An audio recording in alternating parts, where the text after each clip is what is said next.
Hi there, welcome to my views and news. Five news stories. It seemed that Ethiopian government was not foreseeing the economic challenges being faced by the people of Ethiopia. Poor planning and indirect admission by an Ethiopian minister in a talk yesterday. The government had no plan, it seems, and things are getting out of control. Now, government trying to control the situation, can it control or is it helpless? Secondly, the hijab issue, niqab issue, which started in Tigray, now is happening in other parts of Ethiopia as well. Female students were barred from entering a university for wearing niqab, covering their entire face except their eyes. Thirdly, Oromia viewers. A few days ago, I did a news story. I did a video about a press release by judges in the Amhara region who complained that their colleagues were being detained, harassed, tortured, arrested. It's not just in Amhara region. Judges in Oromia are also facing the same type of treatment. Fourthly, viewers, a Tigray opposition party has announced that it won't be part of the new advisory council, which Getachew and Sadkan want to introduce, which is being opposed by TPLF, the Bratskian group. And lastly, Norway, bad news for Ethiopians. They're being told to leave the country. Let's start, viewers, with the first story about the economic conditions, rising prices, rising cost of living faced by the people of Ethiopia. In the last few months, we have seen that people's purchasing power has declined. Why? Because Ethiopian currency's value fell against US dollar after the government introduced macroeconomic reforms. Over 100% decrease in birr's value has been recorded in the last 6 months or so. And then we saw that petroleum prices were increased. Gasoline price over 100 birr per liter now. Price increase for food items recorded as well. Government increased salaries, but still the cost of living is high. Rising prices are a challenge. Banks, government institutions are introducing VAT, value-added tax, and the taxes. All that is leading to more and more pressure upon people. An Ethiopian minister, who's from the Ministry of Finance, spoke on these issues yesterday. His name is Eyub Tekalin. He's state minister for finance. Ahmed Shide is federal minister. I think he's state minister. And Eyub admitted that what happened in the last few months is surprising. He said it's an unfortunate coincidence. The price rise, it is an unfortunate coincidence. He meant to say that different institutions made decisions independently, which led to an overall effect, creating sharp rise in prices and higher cost of living for the people. And he urged more harmony, more coordination between government institutions so that decisions are made in a way that people are not affected in this sudden manner. Who is to blame? Obviously the government, the finance ministry.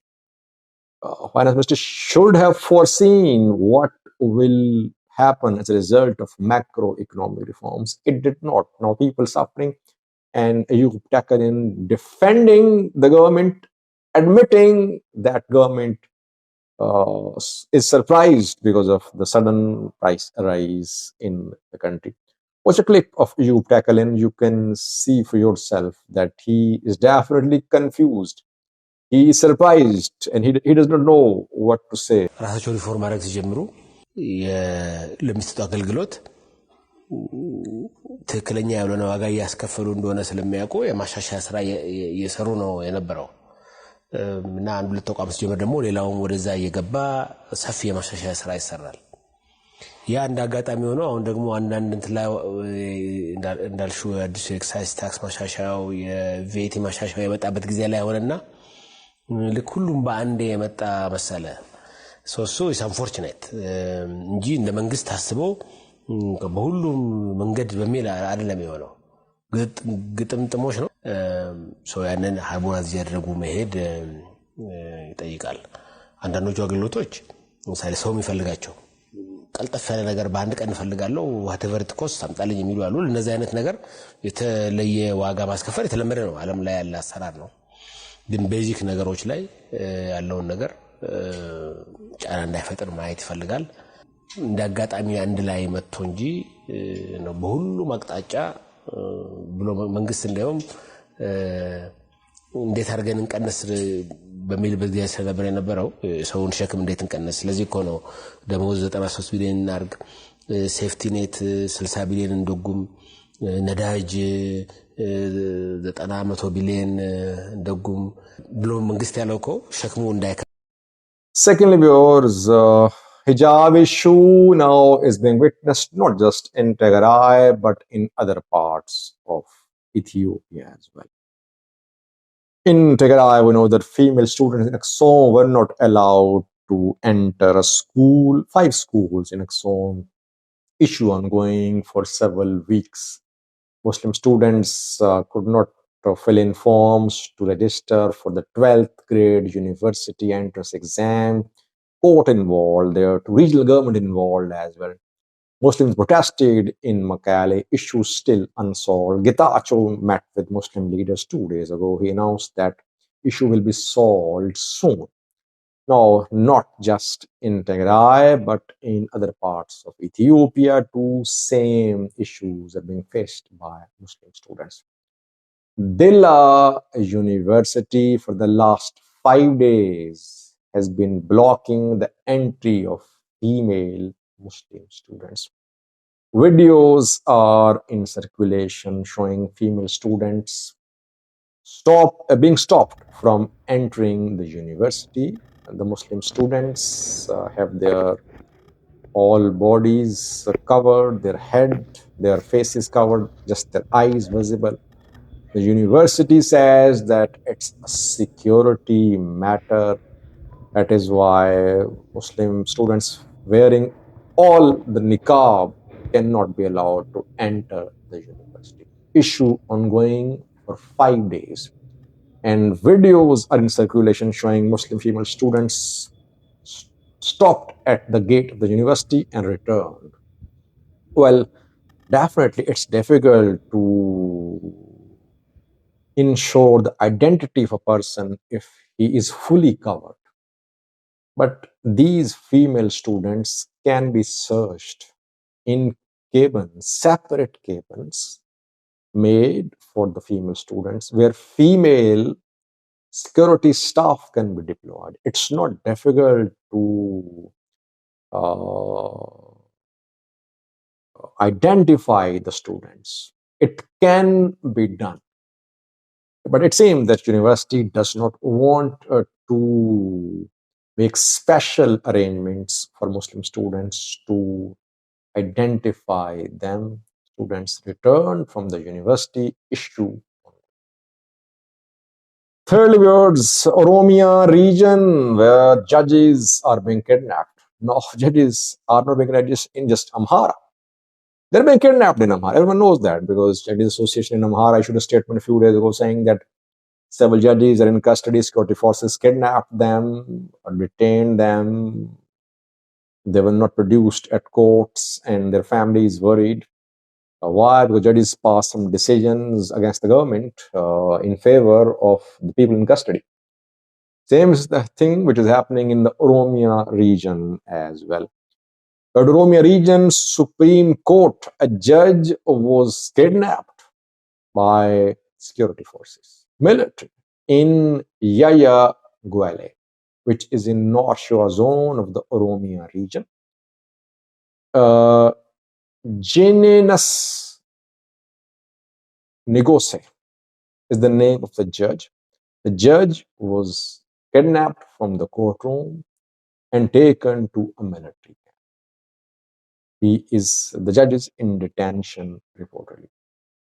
A colleague, Kanansi Kababium, who raised voice for this judge, Jinenas, was also detained and threatened by Ethiopian National Defense Force reported.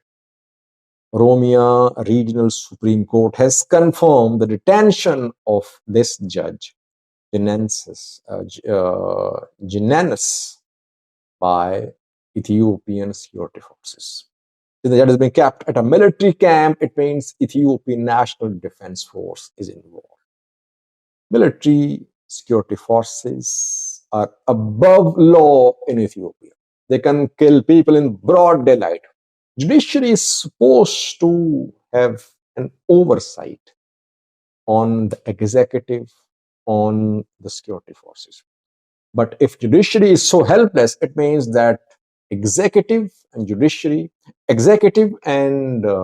security forces are very powerful, and they can commit crimes for which they won't be held accountable. The judiciary cannot hold them accountable, and there is no other institution to hold them accountable. They can only be held accountable by the seniors who are complicit in these.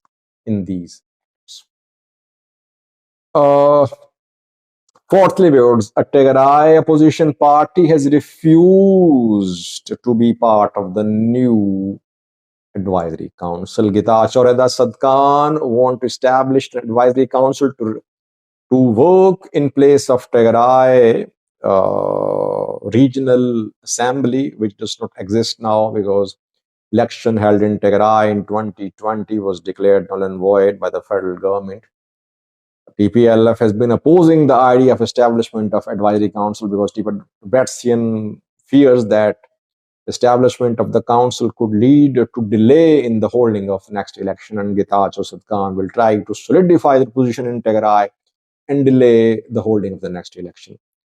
A Tigray opposition party has refused to be part of the new advisory council. Salse Vojene is the name of the party. The party says that it agreed with the regional government to be part of advisory council, but when agreement was made, the advisory council was named Tigray Advisory Council. Now its name has been changed. Now its name is Tigray Interim Administration Advisory Council.